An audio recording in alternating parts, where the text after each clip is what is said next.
बड़ी अजीब बात है कि अमेरिकन कांग्रेसमैन रायली मून ने भारत को धमकी दी कि इंडिया अगर एफसीआरए बिल पास करता है तो अमेरिका के साथ रिलेशनशिप पर कॉन्सिक्वेंसेस हो सकते हैं और ये बिल इंडिया के क्रिश्चियंस के अगेंस्ट है।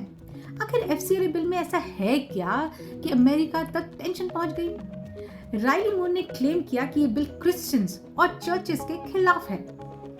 एफसीआरए सिंपल है, भारत में कौन फॉरेन फंडिंग ले सकता है, किस काम के लिए, अब ये अकाउंटेबिलिटी तय होगी ही।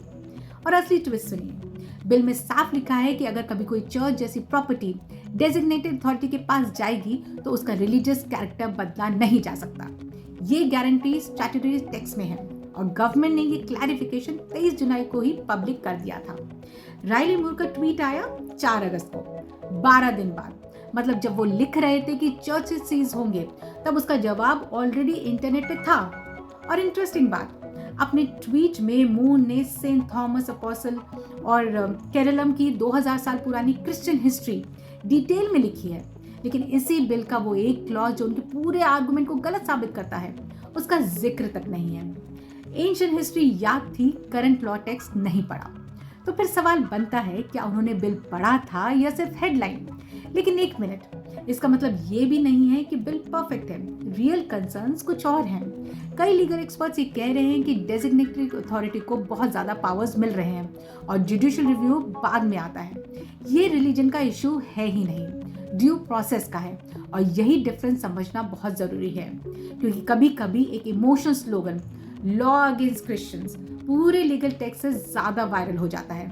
इसलिए डिबेट ये नहीं होनी चाहिए कि ये क्रिश्चियन वर्सेस गवर्नमेंट, डिबेट ये होनी चाहिए कि ट्रांसपेरेंसी कितनी, स्टेट पावर कितनी और सिविल सोसाइटी की फ्रीडम कितनी।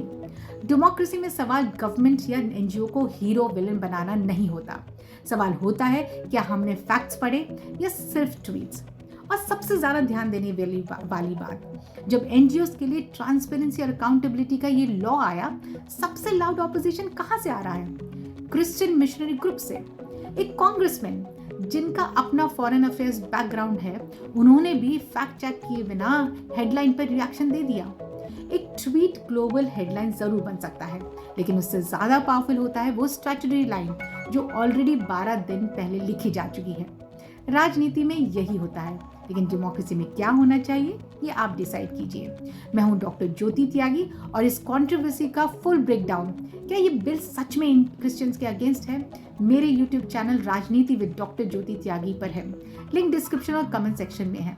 Please like and share and follow for such more such videos.